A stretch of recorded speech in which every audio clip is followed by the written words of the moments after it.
Today we are studying the chart of Mia Farrow and to examine her marriages, to see how the marriages are happening and how the relationships are working in the chart. The first thing we see in the chart is the Lagna itself, and you can see that the Lagna is Aries, Mesha Lagna, and the Lagnesh Mangal is exalted in the 10th house. This is a good sign, but the Mangal is conjoined the 3rd and 6th Lord Mercury, and there is a parivartana of Saturn and Mercury involving the 3rd house and the 10th house. There is a Mithuna Bhava involvement of Saturn and Mercury.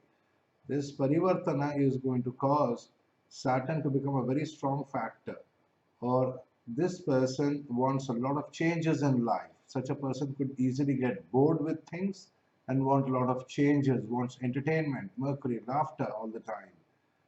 The 5th Lord, Sun, is also in the 10th house, and Sun and Mars are together afflicting Mercury very strongly, indicating some kind of a childhood experience which may not be very conducive to future relationships. As the 6th Lord is indicating brahmacharya, cleanliness, want to be clean, want to be the treating the relationships and sexuality as something very unclean. This can also indicate someone who can have relationships outside the normal limits. This is also seen in the 7th Lord. The 7th Lord, Venus, is exalted, indicating a very high desire for ideals, principles. So whoever she marries will either be of a very high status, or such a person is surely going to have very high ideals. Normally Venus, for that we look at Venus in the Navamsa. If you look at the Venus in the Navamsa, it is in Vrishchika.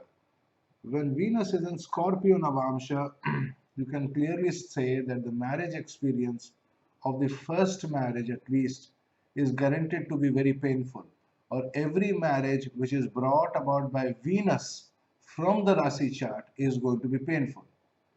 And clearly Venus is bringing the first marriage. It is also the lord of the 2nd house, which is 8th from the 7th, showing that the second marriage is also going to be painful. And third marriage, which is from the 9th house, has Ketu and Moon eclipse over there, showing a disastrous experience caused by this Jupiter and this Moon Ketu in the 9th house. Since the 9th Lord has gone to 6th house, it is possible that this third marriage can become an enemy.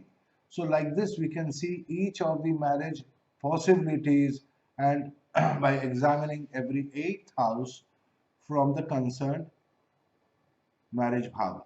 So the first marriage is 7th house Libra. Second marriage will be 2nd house Taurus. And both these marriages will have Shukra dosha, where Shukra is the 12th house. As far as she is concerned, Venus in the 12th house will make her very fortunate with her husbands, or she will be fortunate in her marriage. But 7th Lord in the 12th house does not augur well for the length of married life or happiness in marriages. It shows spouse going away, spouse becoming cold. Then the next thing that we need to examine is the Navamsha Lagna. If you see, the Navamsha Lagna is in the 6th house or from the Janma Lagna. Janma Lagna is Aries, and the Navamsha Lagna is Virgo, which is the 6th house, and 6th house is the house of Brahmacharya. What will this tell us about marriage matters? Because Navamsha largely deals with marriage and relationships.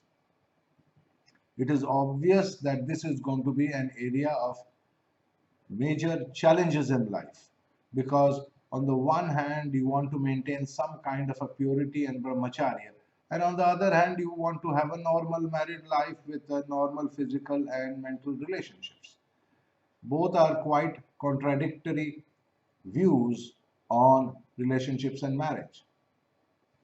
Here you will notice that the sun and the moon have conjoined in the Navamsha Lagna. Now, the first thing to do is to check up whether the sun and moon are also conjoined in the Rashi chart. Rashi, they are not conjoined, but we need to check whether there is any Tithi dosha over there. But one thing is for sure, if in the Rashi chart they are not conjoined, and in any Varga chart the sun and moon conjoined, they behave like the Amavasya dosha. When the sun and moon will conjoin, it shows a serious flaw and the divisional chart is completely destroyed because that particular aspect of life will undergo very severe challenges and suffering. Now, coming to the fact that the we are looking into marriages in more detail. The seventh house from the Navamsha Lagna will show the first spouse. Seventh house here is Pisces with two lords. One lord definitely is Jupiter, which has gone to debility. That means there seems to be some kind of a fall over here. And it is retrograde Jupiter. Now, Jupiter debilitated retrograde, as far as idealism is concerned, is not good. Jupiter as the Lagnesh of the spouse, because it is the seventh lord. It is behaving as the Lagna lord of the spouse. He should be exalted. Why should he be debilitated? His debility indicates that prima facie the spouse can be quite unscrupulous. And then, secondly, it is retrograde, means he is rising in life. So, starting from a very humble background, the spouse will rise very much. In 3 stages at least, he will rise. Secondly, such a Jupiter is conjoined Saturn. Saturn will indicate someone who is very hardworking, and the area you can clearly see when Saturn is in own sign, we see the lot of exaltation as determining the area, which is Venus. Venus lords the exaltation sign of Saturn. Again, I'll go step by step. Seventh lord Jupiter debilitated, too weak to do anything. He is from the seventh house. He is the Lagna and the 10th lord. From Pisces, he is Lagna and 10th lord. And he is debilitated. He is too weak to do anything. But Saturn is showing that he will cause the husband to rise. And Saturn is an own sign, which means we look at Venus. So in the line of entertainment, he is going to succeed. One definite thing is shown that there could be a very big age gap. If Saturn is going to bring the spouse, really, there could be a very, very big age gap between the Mia Farrow and her first husband. Her first husband was Frank Sinatra. Frank Sinatra was 50 years old and she was 21 years old when they married. Now let us see the dashas. How do we see Vimshottari dasha? On this right hand margin you will see Vimshottari dashas. These dashas you can see for her are, this seems to be showing something else now. Options calculated from the moon, that's right. But yesterday we were seeing some other moon dasha. I do not know why the dashas are showing differently today. Anyway, why should the first dasha be? No, that is wrong. We click on 0. When you click on 0 in the Vimshottari dasha over here, it starts from the age 0 or what they call 0. The first dasha is of Venus because the moon is in Purva Falguni, or it is in Purva Shadha Nakshatra. Purva Shadha Nakshatra over here in Sagittarius. So the first dasha is Venus. Now you take Venus and you take it to the Navamsha Lagna, the first dasha planet. How is Venus in Virgo? That is terrible. That Venus is debilitated and the sun and moon is in darkness over there. So it shows some kind of a terrible Venus experience by the time she was 12 years old. And she's not talking about it. Okay. Then from the age of 12 to 18, we have the second dasha, sun. You take the sun as the second dasha and put it in the second house in the Navamsha. You find that the sun is going to be debilitated in Libra. That is also not a very good position because you can see that there can be suffering in these matters. Then you take the third dasha, Chandra. Third dasha is coming to Scorpio. There is Venus over there. Although the moon is debilitated in Scorpio, but we find Venus over there. Question is, can Venus give the marriage? Yes, Venus can give marriage. So although we are seeing that during the period of the sun, which is in Libra, there can be physical relationships or learning about sexuality and things like that, what things that happen in American schools sometimes. Uh, the moon is actually showing the possibility of marriage because it is coming directly on Venus and Ketu. And both these planets by nature give marriage. Venus gives marriage because of love, attraction, moha, and Ketu gives marriage because of kulasyonatim, the desire to have a child.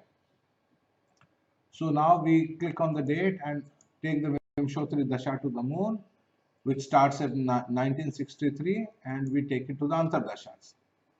What are the possible Antardashas that can give marriage? Look at the seventh lord, Jupiter. Jupiter is conjoined Saturn and is aspected by Rahu. So the three planets are Jupiter, Saturn and Rahu in the Dasha of the moon. Well, moon Dasha, Rahu Antardasha is from 64 to 66 February, and it is possible that she met Frank Sinatra at this time, may have had a relationship with him, and subsequently from 66 February to 67 in Moon Dasha, Jupiter Antardasha, she can marry. Yes, it is true. She married Frank Sinatra in 19th of July 1966. So it's a very straight case. How long will the marriage last? For that, I have to see the 8th house. Now, the 8th lord is Mars. Since the Lagna is Virgo, the lord of the 8th house is Mars.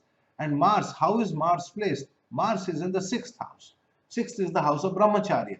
And Mars in the 6th house is going to promote Brahmacharya very, very strongly. Why should there be Brahmacharya in marriage? That is a very pathetic situation.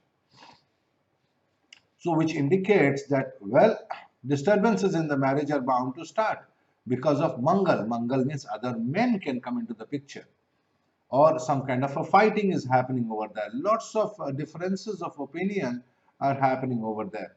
So, definitely, this marriage is coming under a lot of stress. Mangal is in a sign of Saturn. So, Moon Dasha, Saturn, Antardasha, there is going to be differences, and we can clearly see that this marriage is falling through. Then Venus is going to try again. From the Rashi chart, we saw Venus is getting the first marriage. The second marriage is coming from Taurus, the second house. Venus will try again. Again, another love affair. She'll fall in love. And this time, it will come from the sign Libra. In the Navamsa, it is Libra. In the Rashi, it is Taurus. Keep that in mind. So, Venus is the one that is getting it. It is very clearly Venus. And when Venus gets the marriage, it will surely give children because there is a lot of attraction over there. The Dasha continues, as you can clearly see. Look at the second house. Who is the lord of the second house in the Navamsa? Venus is the lord of the second house. Who is he conjoined? Venus is conjoined Ketu. What are the planets aspecting it? Only Rahu is aspecting it. So can we say Venus, Ketu and Rahu as well as Mercury? Mercury does aspect. Mercury can also. So these four planets, Rahu, Mercury, Venus and Ketu, can bring about the marriage. Let us see the dashas that are coming. Moon Dasha, Mercury Antardasha starts from 69 Jan to 1970 June. So it is possible that in Moon Dasha, Mercury Antardasha, she is having another relationship because this Mercury is having full drishti on the Venus. And then in Moon Dasha, Ketu Antardasha, she can marry because second Lord Venus has conjoined Ketu. Yes, that is true. She was married on 10th of September 1970. Let us see 10th September 1970 is Moon Dasha, Ketu Antardasha. So Moon Dasha, Venus Antardasha, how will the second marriage be? It will continue very well. And then after that, we can clearly see that the marriage continues, and because Venus has promised children, she will have many children from this second marriage with Andrei Previn. And it is clearly, I'm checking the notes, she had biological children, and they had twins, Matthew and Shasha, and later Fletcher in 1974. And then they also adopted 3 children from Korea, Soon, Yi, Lark, Song, and Daisy. So technically, she ended up with 3 biological children and 3 adopted children, or 6 kids in this marriage. Okay. Now, what is going to happen to this marriage? As you can see, Let us see the second house from Libra. The second house from Libra is Scorpio. Scorpio has two lords, Ketu and Mars. Ketu is in the own sign, so he's not going to do bad. We will look at Mangal. Mangal is again in the sixth house. You see, Mangal is again causing problems. Other men are coming into the picture. And this is the house of Brahmacharya. So the moment she is threatened with Brahmacharya, there is some kind of a insecurity or whatever is there that is causing the problem, and the marriage is gradually going down. Now, if you look at the Vimshotri Dashas, you can see that the Mangal Dasha is from 73 to 1980. So it is obvious that somehow, since Venus is there, it is continuing. But what about Rahu? What will happen when Rahu will come? Rahu is supposed to get the third marriage. The third marriage is in the ninth house. Ninth house has Rahu and Mercury in Taurus. So the third marriage is going to come from Rahu and Mercury. Rahu Dasha is starting from 1980 March. And it is obvious that whoever is going to be the third husband is going to start coming into the picture from Rahu Dasha. And we can see that in the 80s and the early 90s, Farrow spent many years with director Woody Allen, but did not marry or live with him. They too had a son called Satchel, who was born in 1987 and who now uses the name Seamus Farrow. They adopted a son and a daughter together. Then they separated after Allen began a sexual relationship with Farrow's adopted daughter Suni, or in other words, the third one never really became a full-fledged marriage. Some kind of eclipse relationship was there, but they were committed to each other. Such things happen with Rahu and Mercury. As far as Vedic Shastra is concerned, it is Vivaha, because these two people are committed to each other and are looking after the kids. So definitely it is coming from the sign Taurus in the Navamsa chart. Rahu over there exalted shows that, well, here is a thinker, he has got a reputation as a thinker. From Taurus, I can see that Mangal is in 10th house, that means showing a person who is very, Mangal has Digbala. The Lagna Lord, Venus is in 7th house with Ketu. That's our typical Woody Allen. Quite unstable, thinker kind of person. Taurus, into movies and entertainment and things like that. How does this relationship break? How does Taurus break? Look at the second house from there. The second from there is Gemini, and the lord of that is Mercury. Mercury can indicate children, Mercury can indicate another friend, Mercury can indicate students, or things like that. Here in particular, it is in the ninth house from the Navamsha Lagna. So for a Stree Jataka, that is likely to indicate a child more than anybody else. Mercury with a Rahu will surely indicate adopted child. So this was the adopted child with which Woody Allen had an affair. So while he was in a marriage, a vivaha, not really a marriage, like it was not solemnized, but it was a vivaha with the mother, Mia Farrow, he was also having a relationship with the daughter, Suni. That's her name, Suni. Or did I get the name right? Okay. So naturally this thing was to break. Of course, initially nobody believed it and they said this is all Mia Farrow's mind. Later on the proof was clear and Woody Allen even ended up marrying that Suni. So it was quite a peculiar thing, and Mia Farrow was right in doubting that they had some kind of a relationship. Now you can clearly see that this whole farcical situation continued during Rahu Dasha. From 1980 to 1998, there were court cases, there was all sorts of things over there. This is how we are examining the Navamsha and the individual marriages and the relationships. Now the next question. If I have to see father-in-law or mother-in-law, how do I see that? You treat the 7th house. In this particular case, let us say Pisces for Frank Sinatra. Frank Sinatra's mother I am going to see from the 4th from Pisces, which is the 10th house from the Navamsha Lagna. Or Gemini is going to indicate the Frank Sinatra's mother. As you can see, Gemini, it would indicate somebody who talks well, and Mercury as the lord of this sign is with an exalted Rahu. So this is showing the mother. Everything about the mother can be seen from here. How shall we see the father or her father-in-law? Frank Sinatra's father is to be seen from the 9th, from the 7th, which is the 3rd house, or Scorpio. So there we are seeing, you see the 3rd house from the Navamsha Lagna to know about the father-in-law. We have Scorpio over there with Venus and Ketu, good-looking person, Ketu can indicate some instability out there. And Lagnation 4th, you can see the kind of, and talk about the father-in-law, the mother-in-law, or whatever is happening by merely looking at the signs and the planets in it. Now that's how. Let us say we were to talk of Previn's parents, the second marriage. So then you come to Libra. You put Libra as the second marriage. You write down the name Andre Previn over here in Libra. Andre Previn's mother will come to Capricorn, the 4th house. His father will come to Gemini, like that. And you can see different marriages, their relationships of both in-laws and other details from the Navamsha. That much for today. Thank you.